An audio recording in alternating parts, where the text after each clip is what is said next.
The consequences of peace. With U.S. and Iran talks underway and Israel sidelined in the process, we now know the answers to questions we asked 3 months ago. Can a war launched together be ended together? And is there a limit to U.S.-Israeli partnership? Tonight, the reasons behind President Trump's public tensions with Prime Minister Benjamin Netanyahu and what the U.S. and Iran agreement says about America's alliance with Israel. Coming up on Compass Points.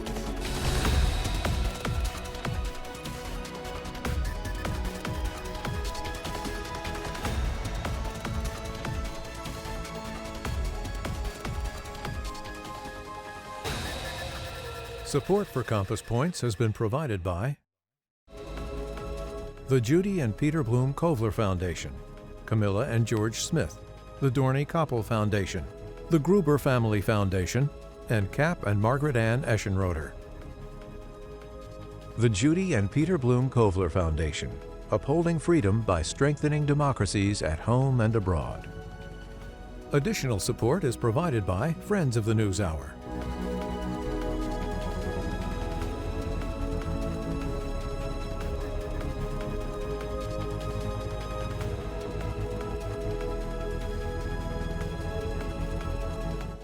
This program was made possible by contributions to your PBS station from viewers like you. Thank you. Once again, from the David M. Rubenstein studio at WETA in Washington, moderator Nick Schifrin. Hello and welcome to Compass Points. Just 4 months ago, the U.S. and Israel launched a joint war with a level of military and political integration rarely seen in history.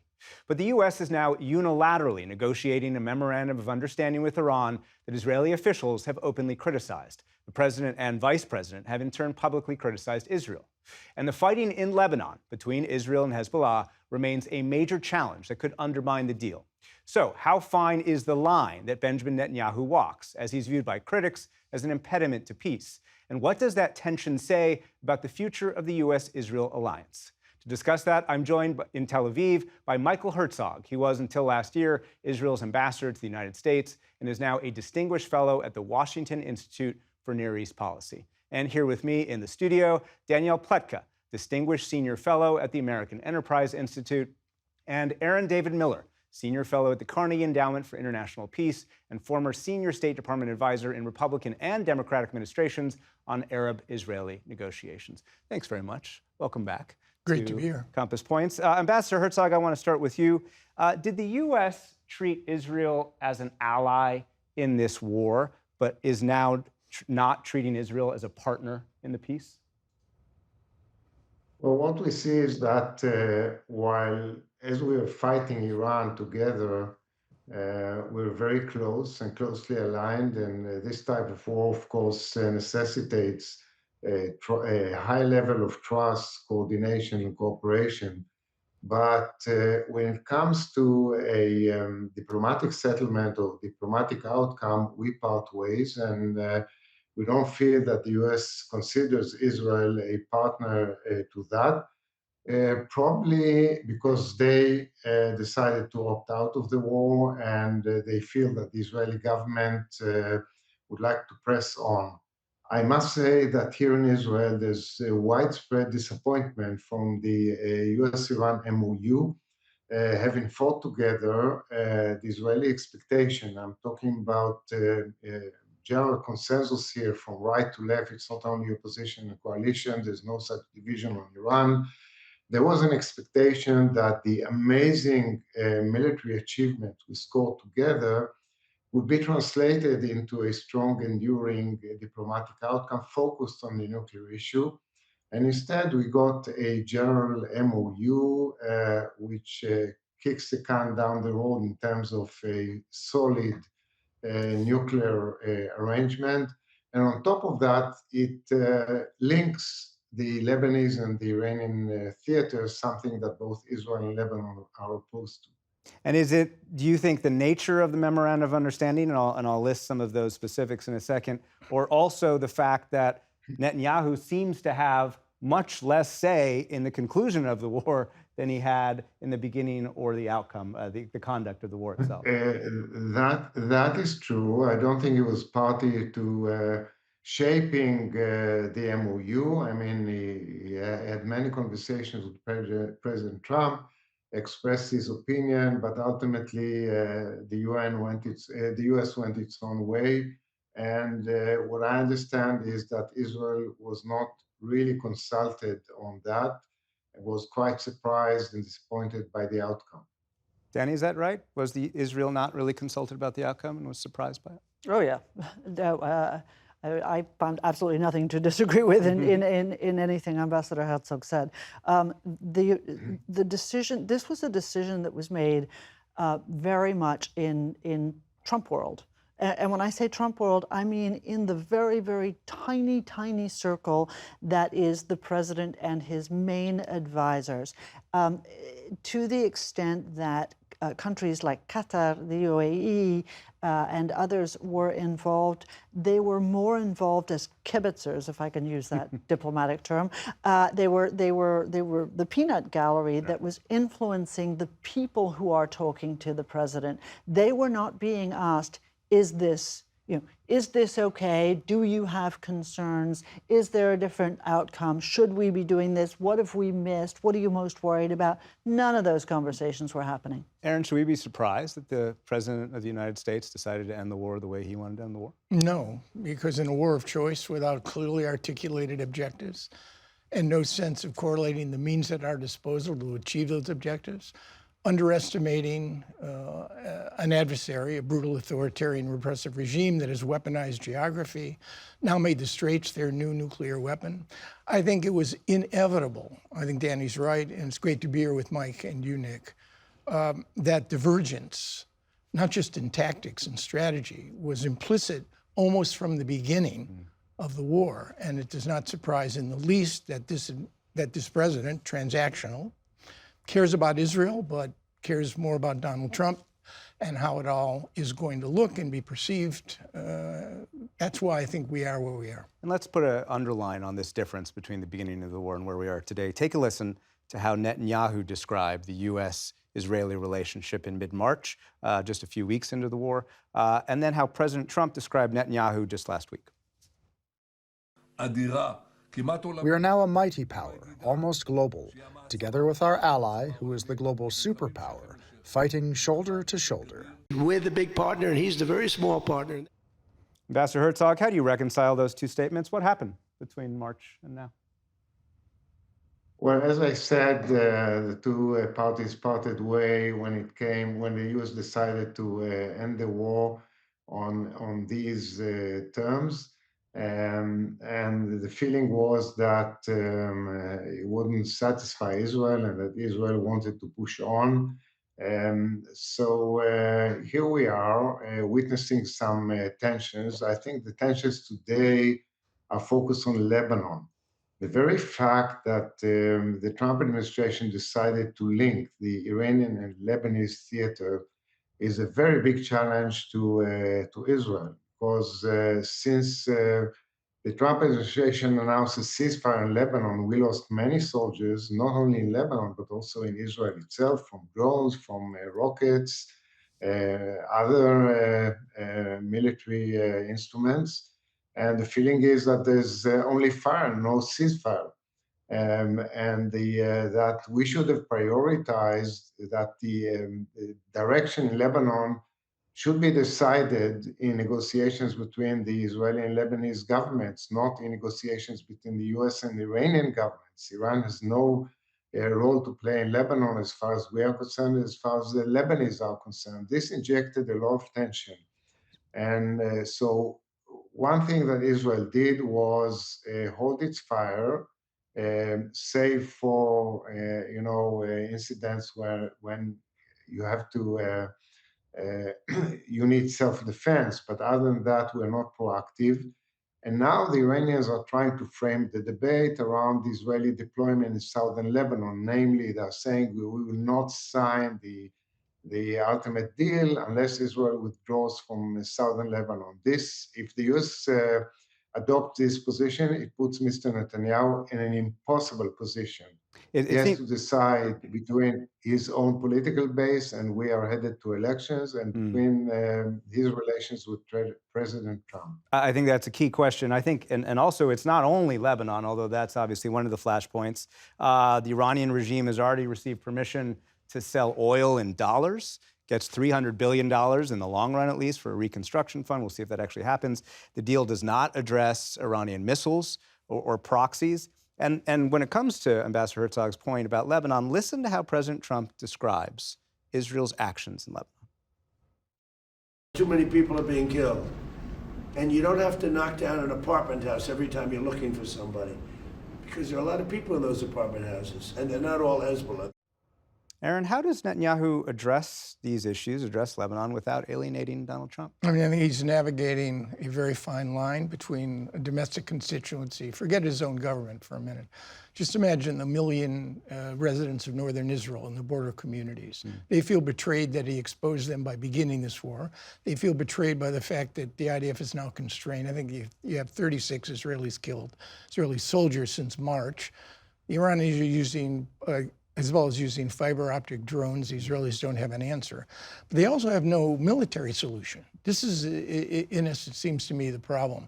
So on one hand, he's navigating the domestic constraints and then trying to keep the president happy. I think they've found a way to manage this, maybe, by You're talking not, about the two men managing. by not pushing for Israeli withdrawal. And if the Iranians aren't careful, they'll overplay their hand.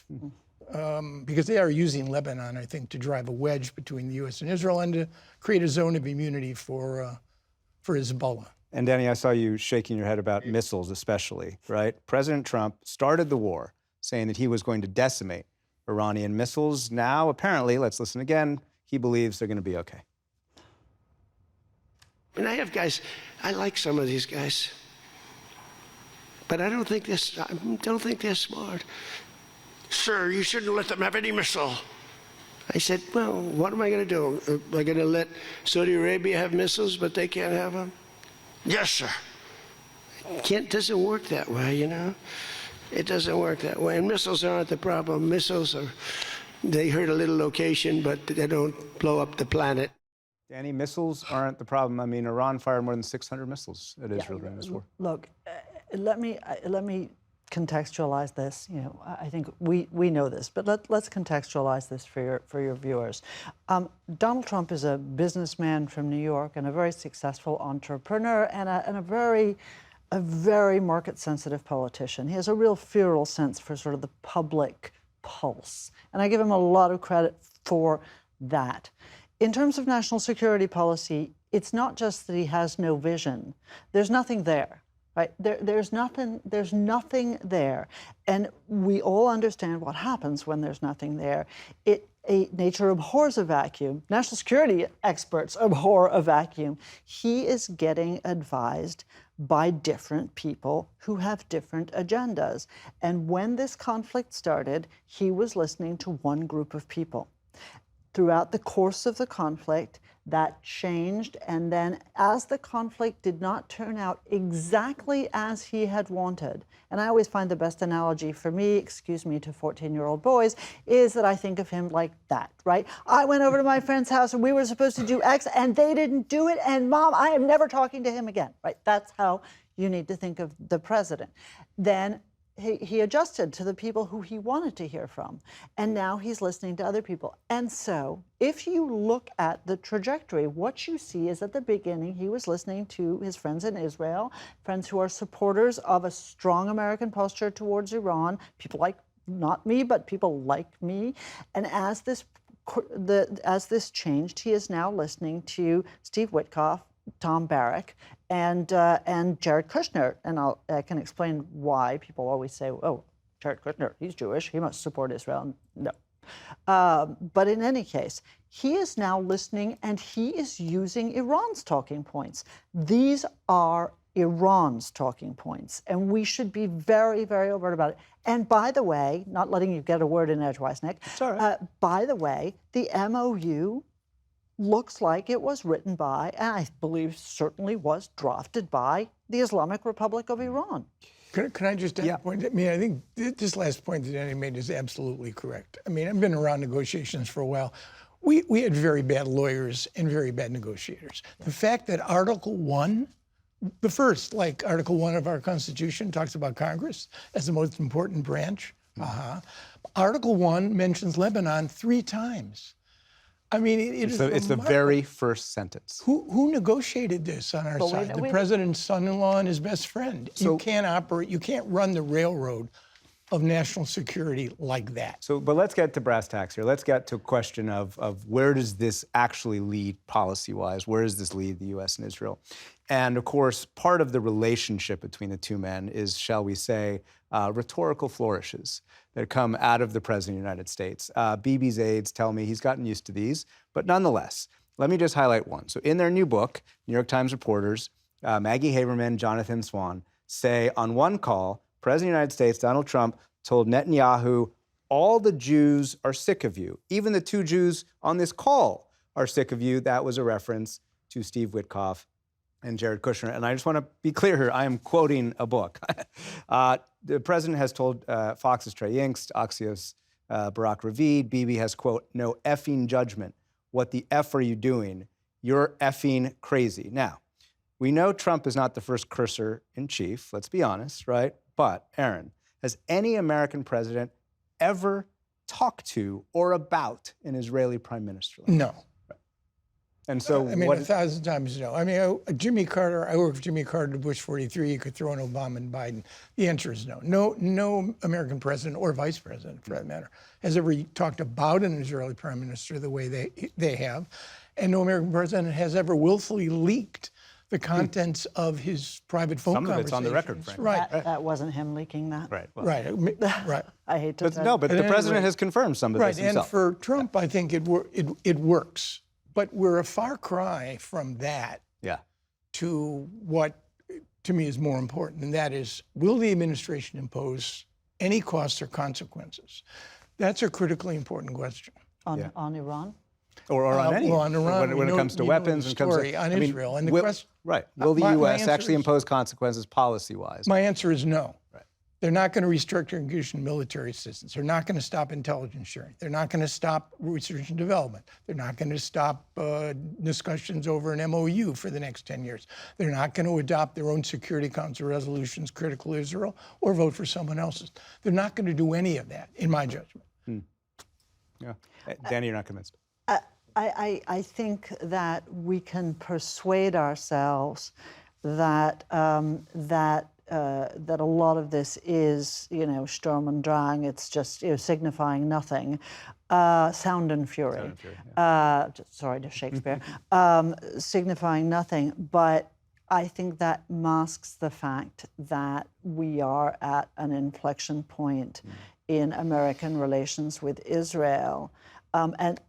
Just to bring it back to Lebanon for a second, and then we can talk about American politics if you want to, Nick. But on the question of Lebanon, as I watch these negotiations, and I watch poor President Aoun of Lebanon, who's one of the first in recent years to actually have the guts to want to do something about Hezbollah. And take on Hezbollah rhetorically, publicly. And right. privately, So what I see in the Middle East is that it is a block of the president of Lebanon, the Emiratis, a couple of other Arab states, and Israel, who are ranged and don't trust the United States now, because it wasn't just Bibi Netanyahu that Donald Trump was undercutting when he talked about Lebanon. He was also undercutting the president of Lebanon, who had said Hezbollah has no place in his country. Ambassador Herzog, bring us back to Netanyahu and the President of the United States. We played all the rhetoric. Yep. You heard Aaron's point, right? Well, it won't translate to policy.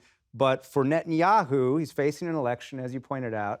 His aides tell me for the first time they really do believe they're not sure they're going to win. How politically perilous is this for Bibi to have the President of the United States saying what he's saying and doing what he's doing? Look, it's evident that there are a lot of tensions between President Trump and Prime Minister Netanyahu. And it's also clear that President Trump speaks in a way that no other president has spoken. I've been on calls between presidents in the U.S. and prime ministers in Israel. it's Trump, is very different and unique in this sense. But I think that the U.S.-Israel relations are bigger than those two personalities. And we just fought shoulder to shoulder together in a way no other two nations could have done. And we still may have many other things going for us together. But what I want to say policy-wise is that the U.S.-Iran MOU is at odds not only with Israel, but also with other regional actors. As Danielle noted correctly, there's an agreement between Israel and Lebanon that the focus should be on disarming Hezbollah. We just started negotiations between our two governments recently. And in those negotiations, we announced together with the United States that the starting point should be the redeployment of Hezbollah south of the Litani River and the disarmament of Hezbollah. The MOU contradicts that. And I think the way for Israel to navigate today for Prime Minister Netanyahu is to accelerate negotiations with Lebanon and create a roadmap which will include Israeli redeployment in southern Lebanon as against the deployment of Lebanese armed forces in certain areas. That's a way to go about it and not act under an Iranian dictate. You also asked about missiles. So when it comes to missiles, of course, this is a major Israeli concern because it's one of the reasons we initiated the war, because their missile arsenal was reaching very, very dangerous level, a strategic threat to Israel. But during that war, Iran fired at the UAE and other Gulf countries no less rockets and missiles than it fired at Israel. And now they are concerned. And they issued a statement saying any future deal with Iran should include limitations on their ballistic missiles. So the problem is not only with Israel. It's a regional problem. It's a regional concern for sure. Danny, you asked if I wanted to do U.S. domestic politics. I do for the last few minutes. I want to turn to Vice President Vance. He's leading the negotiations with Iran, of course. And let's listen to his warning to what he called Israeli critics of the Memorandum of Understanding. If I was in the cabinet of the Israeli government, I might not be attacking the only powerful ally that I have anywhere left in the entire world. Vice President Vance added, Israel had to, quote, smell the reality of the situation the country is in. Does his warning resonate, and what does it say that Vance is saying this ahead of what is presumably a presidential run? So my theory of the game is that, and certainly I don't see anything to refute that, is that Vice President Vance didn't agree with the war. A lot of the leaking that we saw, both to Maggie Haberman and John Swan, but also to others, has come from Vance, and I know that. And he wants everybody to know that he opposed it. He also wants everybody to understand, one leak from the Situation Room, that that Bibi Netanyahu was the one who was encouraging the United States to join them in this war. He is positioning himself to say, well, of course I supported my president because I supported my president, but we needed to get out. We wanted to get out, and the Israelis, the Jews, wouldn't let us do it. And that's where I had to come on strong, because everything that went wrong here is the fault of Israel pushing us too hard. That's how he squares the circle for himself, moving forward into 2028, and gets back into the good graces of the fringes of the Republican Party that Donald Trump has repudiated. And so, Aaron, if that is the case, what is next for Israel, right? Because, and I just want to add this, right? We saw this week Democratic candidates in New York who are overtly critical of Israel win the Democratic primaries. So what does the future look like? What's next for Israel and U.S. relations if Israel is becoming partisan? And Netanyahu, at least, is being sidelined in these negotiations. Yeah, look, there are three foundational elements of this relationship. Value affinity, right, we share common values. And clearly we're both backsliding on this. A high coincidence of interest. No strict down the line, but a high, and then finally, a strong bipartisan basis of domestic support. I have never seen in my time these foundations under more stress than they are now. Israel is in a dangerous neighborhood, but it has demonstrated a degree of escalation, dominance, and military power that is extraordinary. Nonetheless, Israel has become Goliath.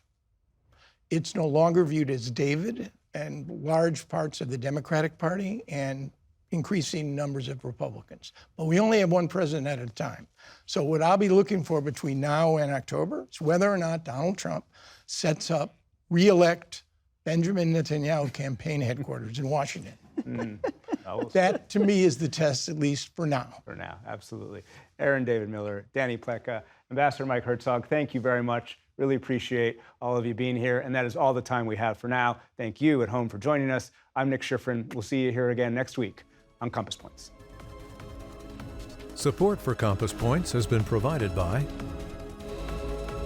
the Judy and Peter Bloom Kovler Foundation, Camilla and George Smith, the Dorney Koppel Foundation, the Gruber Family Foundation, and Cap and Margaret Ann Eschenroder.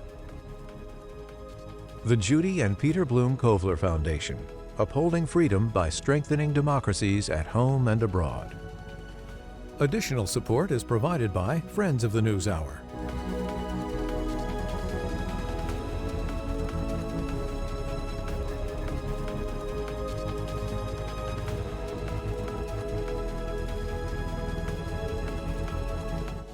This program was made possible by contributions to your PBS station from viewers like you. Thank you.